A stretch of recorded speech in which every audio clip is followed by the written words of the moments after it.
Hello friends, எல்லாருக்கும் விநாயகர் சதுர்த்தி நல்வாழ்த்துக்கள். எல்லோரும் பூஜையெல்லாம் முடிச்சுட்டு டயர்டாக இருப்பீங்க. இது வந்து சதுர்த்திக்கு முந்தின நாள் எங்கள் ஊரில் பார்த்திங்கன்னா மெயினில் ஒரு ரோடு ஃபுல்லாகவுமே நிறைய சிலைகள் வச்சுருந்தாங்க.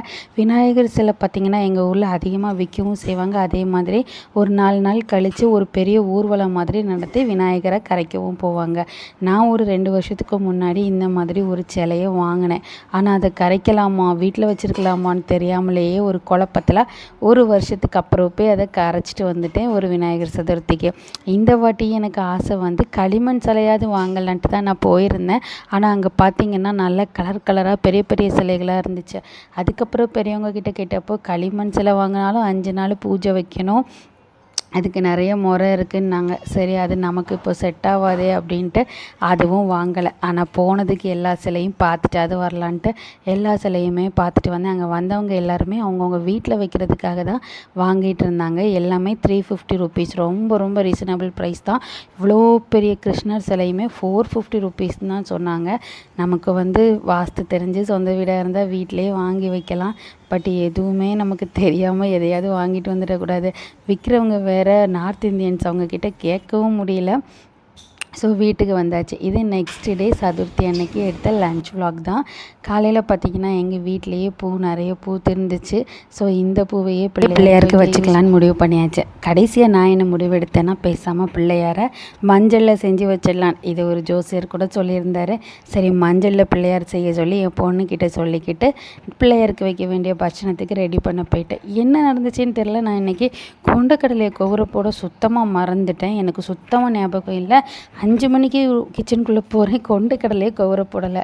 என்னடா பண்ணேன்னு சொல்லி கொதிக்க வெந்நியை வச்சு அதில் கொண்டக்கடலையை போட்டால் 1 ஹவரில் ஊறிடும்ன்ட்டு ஒரு வீடியோவில் பார்த்தேன். அதை நான் ட்ரை பண்ணி பார்த்தேன். But utter waste. அது எதுவுமே ஆகலை, அதை சாப்பிடவும் முடியலை. இது பார்த்திங்கன்னா பச்சரிசி இது பண்ணுறதுக்காக தண்ணி வச்சிட்ருக்கேன். இப்போ தான் நான் எல்லாமே ஸ்டார்ட் பண்ண போகிறேன். கொஞ்சம் டயர்டாக இருந்ததில் ஆஃப்டர்நூன் தூங்கிட்டேன். இன்றைக்கி நான் என்னெல்லாம் செய்ய போகிறேன்னு பார்த்தீங்கன்னா, அந்த தேங்காய் சர்க்கரை பாகெல்லாம் வச்சு பண்ணுற மோதகமும், அதுக்கப்புறவு காரக்கொழுக்கட்டையும். கொண்டக்கடலை சொதப்பிடுச்சு. ஸோ இது 2 தான் இன்றைக்கான பட்சணம். மோதகமாக சுசியமானலாம் எனக்கு தெரியாது. நான் எல்லா விநாயகர் சதுர்த்திக்கும் இப்படி தான் பண்ணுவேன். ஃபஸ்ட்டு சர்க்கரை பாகை எடுத்து இந்த மாதிரி கொதிக்க வச்சுட்டு அப்புறம் துருவின தேங்காவை போட்டு அப்படியே வரட்டி எடுத்துடுவேன். இதில் 2 ஏலக்காய் மட்டும் ஆட் பண்ணுவேன். நல்லா வரட்டி எடுக்கும்போது அது ரொம்ப டேஸ்ட்டாக இருக்கும். கண்டிப்பாக ட்ரை பண்ணி பாருங்கள். ஆனால் இப்படி நம்ம வரட்டும் போது ஒரே ஒரு சொட்டு நெய் ஊற்றிக்கிட்டால் அந்த டேஸ்ட் ரொம்பவே நல்லாயிருக்கும். அதே மாதிரி மாவு பிசைகிறப்பவும் கொஞ்சம் நெய் ஆட் பண்ணிக்கணும். அப்போது அந்த மாவு வந்து ரொம்ப சாஃப்டாக இருக்கும், நமக்கு சாப்பிடும்போது ஹார்டாக தெரியாது. நீங்கள் கண்டிப்பாக ட்ரை பண்ணி பாருங்கள், ரொம்ப நல்லாயிருக்கும். சில பேர் இதில் கடலைப்பருப்பு, சிறுபருப்பு எல்லா பருப்பு வகையும் போடுவாங்க, அதுவும் நல்லாயிருக்கும். ஆனால் இது வந்து நான் பண்ணும்போது தேங்காய் மட்டும்தான் ஆட் பண்ணுவேன், பருப்பு எதுவுமே ஆட் பண்ண மாட்டேன்.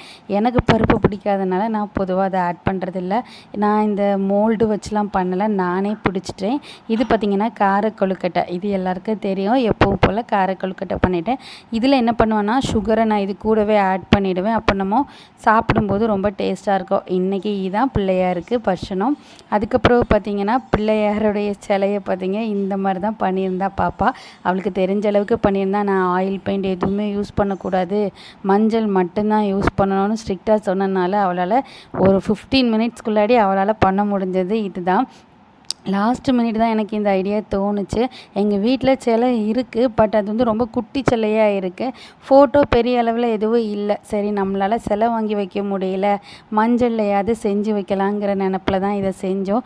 இதை பார்க்குறவங்க கண்டிப்பாக நான் கரெக்டாக பண்ணியிருக்கோமான்னு கமெண்ட் பண்ணுங்கள். அதுக்கப்புறம் இந்த சிலையை இதுக்கப்புறம் என்ன பண்ணணும்னு எனக்கு தெரியலை. இதை நான் 5 நாள் அவங்கள வச்சு பூஜை பண்ணுங்க, அட்லீஸ்ட்டு 10யாவது ஏற்றி வைங்கன்னு சொல்லியிருக்கேன். பார்க்கலாம் என்ன பண்ணலான்னு. இதுதான் அந்த மோதகத்தோடு உள்ளே இருக்கிற ஃபில்லிங். பார்க்கவே யம்மியாக இருக்கும்.